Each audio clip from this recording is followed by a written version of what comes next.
Alrighty, boys, welcome back. Today, we're fishing again, if you can believe that. I know some of you are probably scared after I said that. We're breaking the norms here on the channel, but you know, that's what we're up to. I am fishing a new lake though. This lake is not my favorite.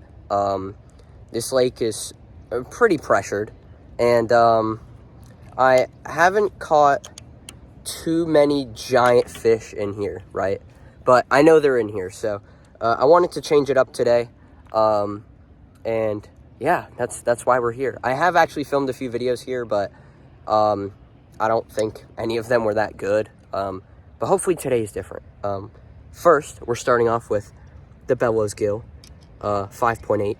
I do have it on a free rig, which is a little bit different. I've never thrown the 5.8 on a free rig, so we're gonna try that today. I just got bit, lost the fish because it swam right at me in typical Florida fish fashion. And then over here, we got the Depths 250. That is subject to change though. I kind of just wanted to throw it around today, see if I could get a bite on it. But yeah, we're gonna toss this bellow gill around We're gonna toss this bellow gill around these pads. I saw some fish hitting over here, so we're gonna explore that. And then I do know this lake pretty well, so I have some spots, but I don't know the fish too well. So we're gonna see what they want, adjust accordingly, and catch some fish. So let's get right into it.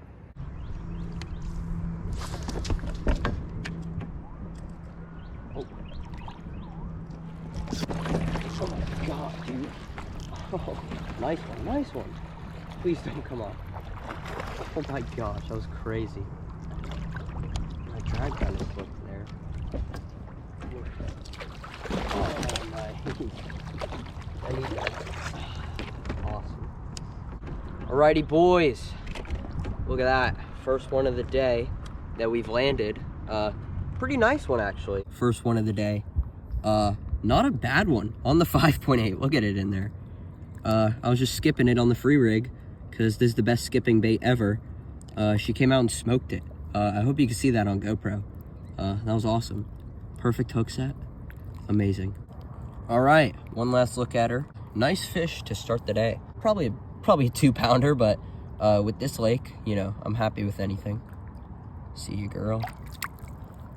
Alrighty, boys, I thought of our plan. So I'm gonna float all the way down until we get to the other side of the lake. I'm gonna throw the Citizen 7, and I'm going to try and catch a freak of nature of a fish. And then after that, we're gonna go away with the wind and fish this stretch down here, where I've had the most luck. So yeah, that's our little plan. And then once I'm done with that, I'll check back in, and then we're gonna do this little stretch of docks and hopefully have a nice conclusion to our day. But for now, Citizen 7, let's see if she'll get bit.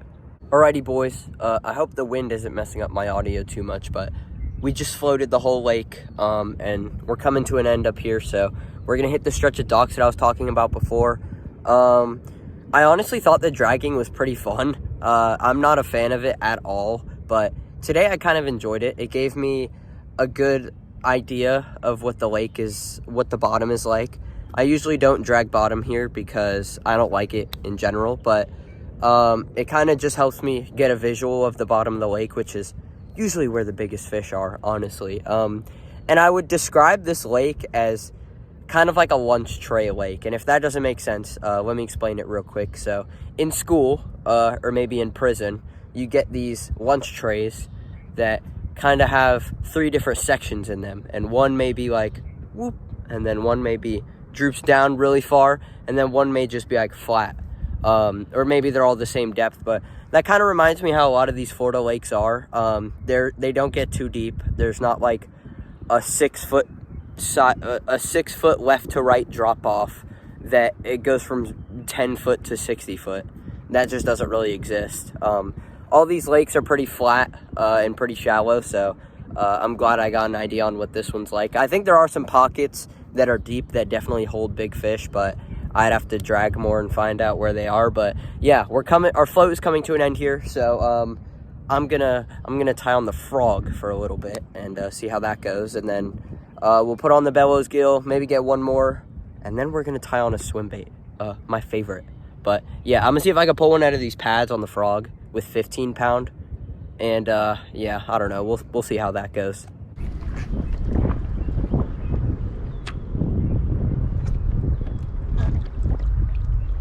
Oh my god, dude, no way. Oh my god. I really hope you can see that on the camera. Alrighty, so I threw the frog for a little bit. Had that one fish come up and blow it out of the water, but that's about it. And then I tied on the bellows gill, threw it around. That was a pretty bad stretch, so I don't know, I didn't really expect much, but now, whoa, we're throwing the glide away. Let's see if this will get bit. If we could get 1 or 2 fish on it, that'd be great. If we could get 1, I'd be happy, but if we got 2, icing on the cake. So yeah, I think we got about an hour or so, and we're gonna fish this little stretch of docks. So let's see what we can get done.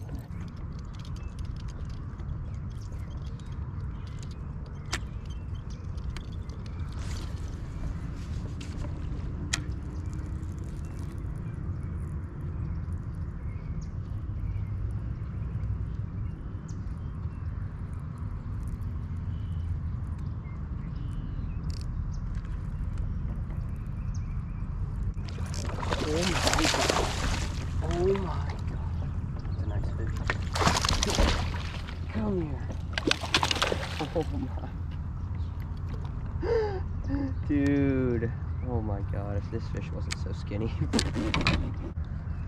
Alrighty, listen up, boys. We did it. Check that out. Nice sundown bass, buzzer beater. This fish is pretty skinny, but solid 4-pounder, I think. Great one for this lake. That's beautiful, amazing to see. Look at that, on the wake walker, she smoked it. Sunset bass on the wake walker. This is actually where I got a lot of my first ever wake walker fish. So to come back here and catch a fish like this, it feels real good. Look at that, sun's going down. Let's get a release on this one, and alrighty, here she is. Oh, get her in focus here. Beautiful wake walker fish to end the night. Probably a 4-pounder, 4.5 maybe. She's super long, pretty skinny, giant head, typical bass build you'll see here in Florida. Come here. Oh, there she goes. Beautiful. On the wake walker. As you can see, this thing is really beat up, and this is actually the same lake where she got a lot of these battle wounds. So it's awesome to come back here and catch a fish like that. And that clip was pretty crazy. So yeah, makes me very excited. Guys, I just turned up the exposure on my iPhone, and I didn't know you can do that. So this is very slightly less poor lighting, Knowles Fishing here. Ready to talk. Your guys' favorite part of the video, right? But I promise this one's going to be short and sweet. This one's going to be awesome. So I got my 2 baits of choice here today, and I kind of just wanted to break them down each, just talk about them a little bit. First, we're going to start off with the tried and true bellows gill 5.8. I was fishing this on a free rig today, and that's not where I found my success. I was trying out a new hook, so the recommended for this, I believe, is a 6-aught beast hook or a 6-aught Titan Rider from BKK, and I was fishing the Depths Kinku, and I was using a 5-aught worm hook, just a regular offset EWG worm hook. And I thought, hey, let me put that on the bellows gill. And as you can see, I did miss that one fish at the beginning, but that other one ate it.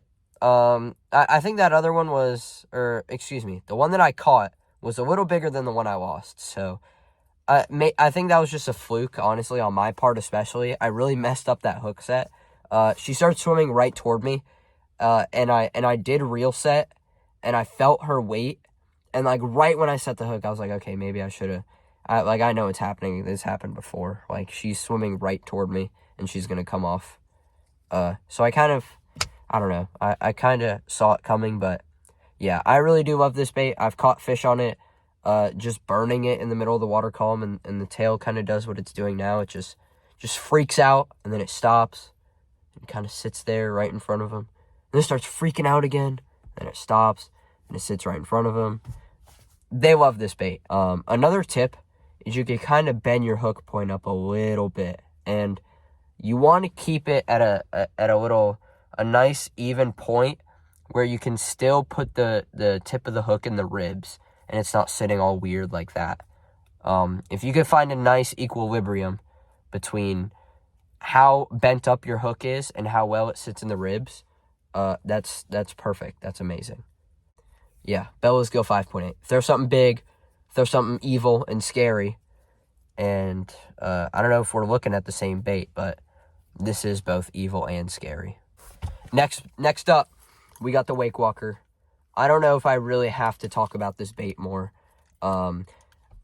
Although, I haven't talked about it a lot. You guys have seen it a lot, but I haven't really spoken on it. So, this is the Wake Walker. I think it's 3 ounces, 7 inches. This thing is amazing. You can wake it, you can keep it on top, and it'll go really, really slow, right?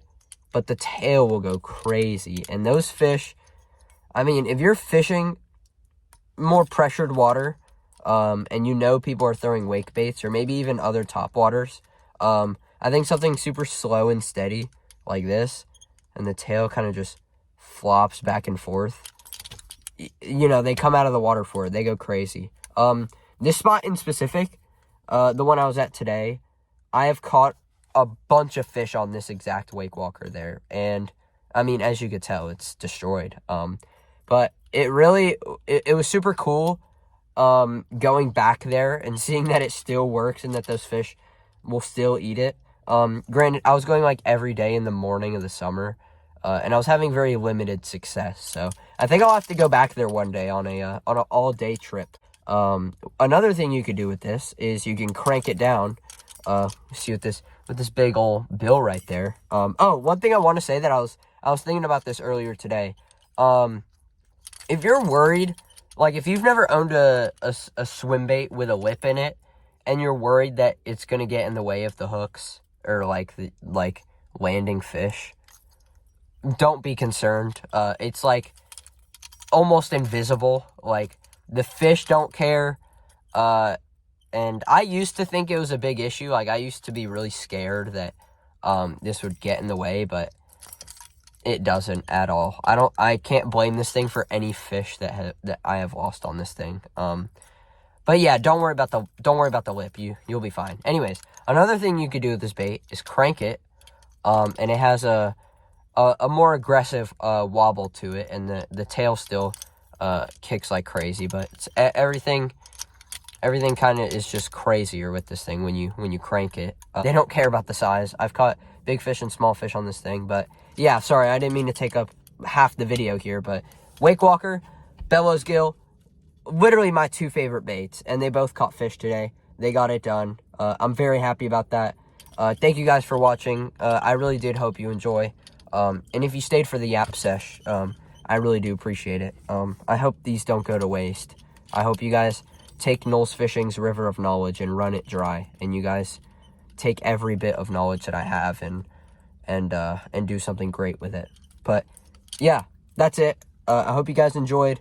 I will be going back to that lake in a future video.